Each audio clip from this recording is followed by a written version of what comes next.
മഹാലക്ഷ്മി സീരിയലിൻ്റെ വരാൻ പോകുന്ന ഒരു കിടിലൻ എപ്പിസോഡിൻ്റെ പ്രമോ റിവ്യൂവിലേക്ക് എല്ലാവർക്കും സ്വാഗതം. അങ്ങനെ മഹാലക്ഷ്മിയെ നേരത്തെ ഗുണ്ടകളിൽ നിന്നും രക്ഷപ്പെടുത്തിയ ആ പയ്യനെ അവർ റോട്ടിൽ വെച്ച് കാണുന്നുണ്ടെങ്കിലും അവർക്ക് അയാളോട് സംസാരിക്കാനൊന്നും പറ്റുന്നില്ലല്ലോ. മഹാലക്ഷ്മി അയാളോട് സംസാരിക്കാനായിട്ട് അങ്ങോട്ട് ചെല്ലണ സമയത്ത് അയാൾ ആ രോഗിയായിട്ട് ഓട്ടോറിക്ഷ കയറി പോകാനുള്ള. പിന്നീട് ലേഹയോട് പറയുമ്പോൾ ലേഹ കണ്ണേട്ടനെ ഇഷ്ടപ്പെട്ടില്ല, നമുക്ക് ഹോസ്പിറ്റലിലേക്ക് പോകാം എത്രയും പെട്ടെന്നെന്നും പറഞ്ഞ് മഹാലക്ഷ്മിനെ കൊണ്ട് ഹോസ്പിറ്റലിലേക്ക് പോകുന്നുണ്ട്. ഇയാൾ ആ രോഗിനെ കൊണ്ട് ഓട്ടോറിക്ഷയിൽ പോകുന്നുണ്ട്. പക്ഷേ ഇയാൾ നേരെ പോണത് തോമസ് ഡോക്ടറുടെ അടുത്തേക്ക് തന്നെയാണല്ലോ. അവിടെ ചെല്ലുമ്പം ഡോക്ടർക്ക് നല്ല പരിചയമുണ്ട് ഇയാളെ. ഡോക്ടറുടെ സംസാരത്തിൽ നിന്ന് നമുക്ക് മനസ്സിലാക്കാൻ പറ്റും എപ്പോഴും ഇയാൾ അവിടെ ചെല്ലണ ആളാണെന്ന്. അപ്പോൾ അയാളിങ്ങനെ ഈ മാമന് ഇങ്ങനെ പറ്റിയിട്ടുണ്ട്, അതുകൊണ്ട് തന്നെ പൈസയൊന്നും ഇല്ലാട്ടോ മാമൻ്റെ കയ്യിൽ എന്ന് പറയുമ്പോൾ തന്നെ ഡോക്ടർ പറയുന്നുണ്ട്, നീ ഇതിനു മുമ്പ് ഇവിടെ പലരെയും കൊണ്ടുവന്നിട്ടുണ്ട്, അവരുടെ നിന്ന് ആരെങ്കിലും കയ്യിൽ നിന്ന് ഞാൻ പൈസ വാങ്ങിയിട്ടുണ്ടോ, പിന്നെ എന്താ നീ അങ്ങനെ പറയണേന്ന് ചോദിക്കണു. അപ്പോൾ തന്നെ നമുക്ക് മനസ്സിലാക്കാം ഇയാൾ ഒരുപാട് രോഗികളെയൊക്കെ തോമസ് ഡോക്ടറുടെ അടുത്ത് ചികിത്സയ്ക്ക് കൊണ്ടുപോയി ചെന്നിട്ടുള്ളതുമാണ്. അതും പാവപ്പെട്ടവരെയാണ് കൊണ്ടുപോയി ചെന്നേക്കണേന്നുള്ളതൊക്കെ മനസ്സിലാവുന്നുണ്ട്.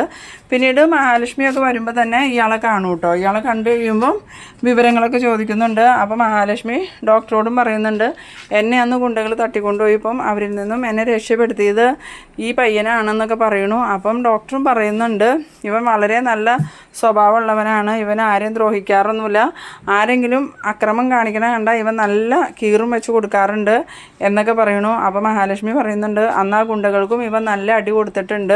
പിന്നീട് പയ്യൻ അവൻ്റെ പേരും നാടൊക്കെ പറയുന്നുണ്ട്. പിന്നെ ഇവിടെ വന്നേക്കണേ എന്തിനാന്ന് മഹാലക്ഷ്മിനോട് ചോദിക്കുമ്പോൾ മഹാലക്ഷ്മി പറയുന്നുണ്ട്, എൻ്റെ കണ്ണേട്ടനിക്ക് ഇങ്ങനെ സുഖമില്ലാണ്ട് വീൽ ചെയറിലാണ്, കണ്ണേട്ടനെ അറിയാമെന്നല്ലേ അന്ന് പറഞ്ഞതെന്ന് പറയുമ്പം ആ പയ്യൻ പറയുന്നു, എനിക്കറിയാം, കണ്ണേട്ടൻ ഇവിടെ ട്രീറ്റ്മെൻറ്റിനായിട്ട് വന്ന് കിടക്കുന്നുണ്ട്, വാ നമുക്ക് പരിചയപ്പെടാമെന്നും പറഞ്ഞ് മഹാലക്ഷ്മി അയാളെ കണ്ണൻ്റെ മുമ്പിലോട്ട് കൊണ്ടുപോകുന്നുണ്ട്. കണ്ണൻ്റെ അടുത്ത് ചെന്ന് കഴിയുമ്പം കണ്ണൻ ഇതാരാന്ന് ചോദിക്കുമ്പോൾ മഹി പറയുന്നുണ്ട്, അന്ന് എന്നെ ഗുണ്ടകളിൽ നിന്നും ഒരാൾ രക്ഷിച്ചു എന്ന് പറഞ്ഞില്ലേ, അത് ഇയാളാണെന്ന് പറയുമ്പോൾ, ആണോ, അങ്ങനെ ആണെങ്കിൽ ഇയാൾക്ക് നമ്മൾ എന്തെങ്കിലും ഒരു പാരിതോഷികം കൊടുക്കണമല്ലോ, അതിനുവേണ്ടി ഞാൻ ഇയാളെ അന്വേഷിച്ചതാണ്, അപ്പോൾ ഇയാളെക്കുറിച്ച് ഒരു അറിവും കിട്ടിയില്ല എന്നൊക്കെ കണ്ണൻ പറയണു. അപ്പോൾ ഇനി എത്ര ദിവസം ഉണ്ടാവും ചികിത്സയ്ക്കെന്ന് ചോദിക്കുമ്പം കണ്ണൻ പറയുന്നുണ്ട്, ഞാൻ ആകെ ഒരു 5 ദിവസമാണ് ഇവിടെ ചികിത്സയ്ക്ക് വേണ്ടി ഉണ്ടാവുള്ളൂ, അത് കഴിഞ്ഞാൽ അസുഖം മാറിയാലും മാറിയില്ലെങ്കിലും ഞാൻ തിരിച്ചു പോകും എന്നൊക്കെ പറയണു. അപ്പം അയാൾ പറയുന്നുണ്ട്, ഞാൻ എപ്പോഴും ഇവിടെ ഉണ്ടാവും, ആ മാമൻ്റെ അസുഖം ഭേദമാവണവരെ ഞാൻ ആ മാമന് കൂട്ടിനായിട്ട് ഉണ്ടാവും, അതുകൊണ്ട് തന്നെ ഇവിടെ ഇടയ്ക്ക് വരാമെന്നൊക്കെ പറഞ്ഞ് അങ്ങോട്ട് പോകുന്നുണ്ട്. പിന്നീട് അനന്തു വരുമ്പോൾ അനന്തുവിനോടും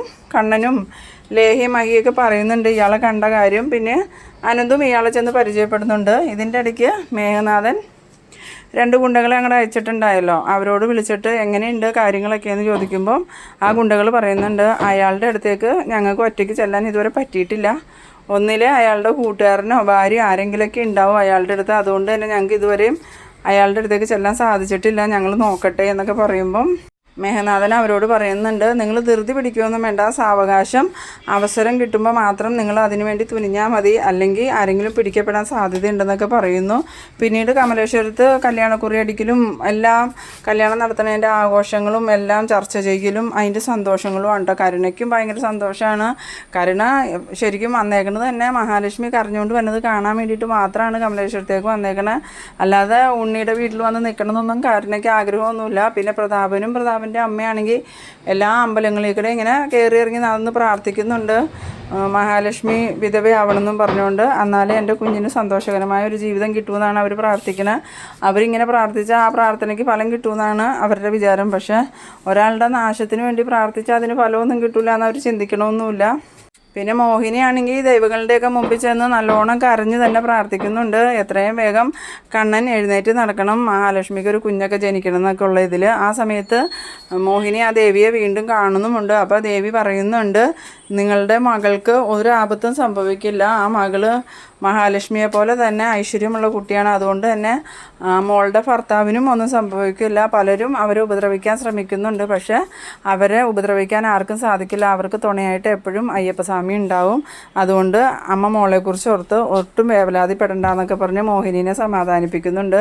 അപ്പം മോഹിനി പറയുന്നുണ്ട് ചുറ്റിനും ശത്രുക്കളാണെന്ന്. അപ്പം ആ ദേവി പറയുന്നുണ്ട്, അത് ഞങ്ങൾക്ക് മനസ്സിലാവുന്നുണ്ട്, മഹാലക്ഷ്മിയുടെയും കണ്ണൻ്റെയും ചുറ്റിനും ശത്രുക്കളാണ്, പക്ഷേ ആ ശത്രുക്കളെ തോൽപ്പിക്കാനുള്ള ഒരു ശക്തി അവരുടെ കൂടെയുണ്ട്, അതുകൊണ്ട് ഭയപ്പെടണ്ട എന്നൊക്കെ പറയണു.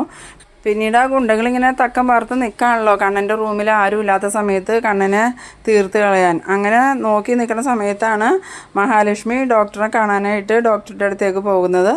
ഈ സമയത്ത് ആ ഗുണ്ടകൾ റൂമിൽ നോക്കിയിട്ട് റൂമിൽ ആരുമില്ല, കണ്ണൻ മാത്രമേ ഉള്ളൂ എന്ന് മനസ്സിലാക്കിയിട്ട് വേഗം തന്നെ റൂമിലോട്ട് കയറുന്നുണ്ട്.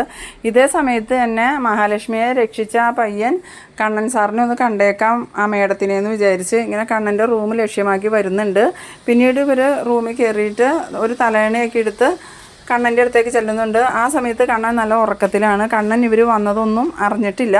വേഗം തന്നെ ഇവർ കണ്ണൻ്റെ മുഖത്തേക്ക് തലയണ വെച്ച് അമർത്തുന്ന ആ കറക്റ്റ് സമയത്താണ് ആ പയ്യൻ കയറി വരുന്നത്. ഇത് കണ്ടതും ആ പയ്യൻ ആദ്യം ഒന്ന് ഷോക്കാവുന്നുണ്ടെങ്കിലും പിന്നീട് അവരെ പിടിച്ച് നല്ല അടി അടിക്കുന്നുണ്ട്.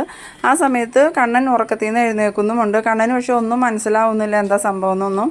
എന്നിട്ട് കുറേ അടി കൊടുത്തു കഴിയുമ്പം ഇത് ആരാ നിങ്ങളെ കൊണ്ട് ചെയ്യിപ്പിച്ച്, എന്തിനാണ് നിങ്ങളിങ്ങനെ ചെയ്തതെന്നൊക്കെ ചോദിക്കുമ്പം ഇത് ഞങ്ങൾക്ക് കിട്ടിയ ഒരു കൊട്ടേഷനാണ്, അത് മേഘനാഥനാണ് ഞങ്ങൾക്ക് കൊട്ടേഷൻ തന്നേക്കണേന്നൊക്കെ പറയണു. ഇത് കേട്ട് കണ്ണനും ഭയങ്കര ഷോക്കാവുന്നുണ്ട്. കാരണം മേഘൻ പണ്ടേ ഒരു ക്രിമിനലാണെന്ന് കണ്ണൻ അറിയാമെങ്കിലും ഇങ്ങനെ കൊല്ലാൻ വേണ്ടിയിട്ട് ആളെ വിടുമെന്നൊന്നും കണ്ണൻ വിചാരിച്ചിട്ടുണ്ടായിരുന്നില്ല. അപ്പോഴേക്കും മഹാലക്ഷ്മിയും ഡോക്ടറൊക്കെ ഓടി പിടിച്ച് വരുന്നുണ്ട്. പിന്നെ ആ ഗുണ്ടകളെ പിടിച്ച് പോലീസിലൊക്കെ ഏൽപ്പിക്കുന്നുണ്ട്. പക്ഷേ ഇത് പുറത്താരും അറിയുന്നില്ല. അതേസമയം കണ്ണനക്ക് എങ്ങനെയുണ്ടെന്ന് ദുർഗ വിളിച്ച് ചോദിക്കുമ്പം ഡോക്ടർ പറയുന്നുണ്ട് കണ്ണന് വലിയ മാറ്റമൊന്നുമില്ല, ഇപ്പോൾ ഒന്നും കൂടി ഗുരുതരമായേക്കുവാണ് അവസ്ഥ എന്നൊക്കെ പറയുമ്പം ദുർഗയും ഉണ്ണിയും എല്ലാവരും അത് കേട്ട് ഭയങ്കര സന്തോഷത്തിലാണ് നിൽക്കണത്. അവർക്കറിയണില്ല കണ്ണന് മാറ്റങ്ങൾ വന്ന കാര്യമൊന്നും. പിന്നീട് എല്ലാവർക്കും സർപ്രൈസായിട്ട് കണ്ണനും മഹാലക്ഷ്മിയും കമലേശ്വരത്തേക്ക് വരുന്നുണ്ട്. അപ്പോൾ കണ്ണൻ്റെ കാറിൻ്റെ ഒച്ച കേട്ടതും ഉണ്ണിയും എല്ലാവരും കൂടി ഇറങ്ങി വന്ന് നോക്കുമ്പം മഹാലക്ഷ്മിയാണ് ആദ്യം കാറിൽ നിന്ന് ഇറങ്ങുന്നത്. പിന്നെ പിന്നാലെ കണ്ണനും കാറിൽ നിന്ന് ഇറങ്ങി നടന്നു വരണ കണ്ട് ഇവരെല്ലാവരും ഭയങ്കര ഷോക്കായിട്ട് നിൽക്കുന്ന ഒരു സീനിലാണ് ഈ എപ്പിസോഡ് തീരുന്നത്. അപ്പോൾ നിങ്ങളെൻ്റെ വീഡിയോ ആദ്യമായിട്ട് കാണുന്നവരാണെങ്കിൽ എൻ്റെ ചാനലൊന്ന് സബ്സ്ക്രൈബ് ചെയ്യാനും ലൈക്ക് ചെയ്യാനും ഷെയർ ചെയ്യാനും മറക്കരുത്. അടുത്തൊരു എപ്പിസോഡുമായി വീണ്ടും കാണാം. അതുവരേക്കും